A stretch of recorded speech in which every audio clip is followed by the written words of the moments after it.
YouTube. It's too bright in here. Did you ever wonder what was in a what is it? You ever wonder what was in a 1964 Fisher-Price thing?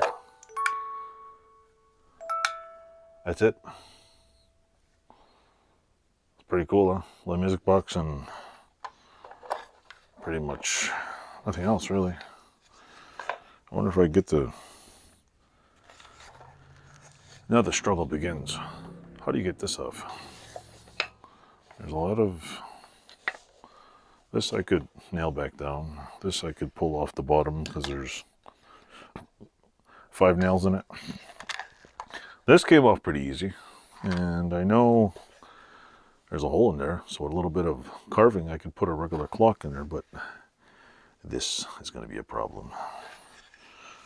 Yep, unless I cut a notch and screw it. It might work. But anyway, that's my future project.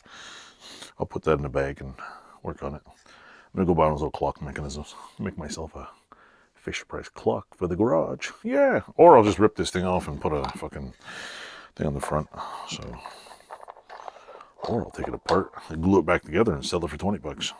I don't know. Anyway, I'll work on that. Maybe I'll make a secret safe. Or I'll just put this on the back and throw the rest of it in the garbage. Yeah, something like that. It's pretty cool though. Like it's, see, just turn that. Ta-da.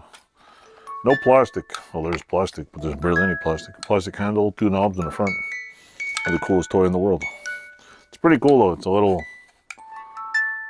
tiny music box.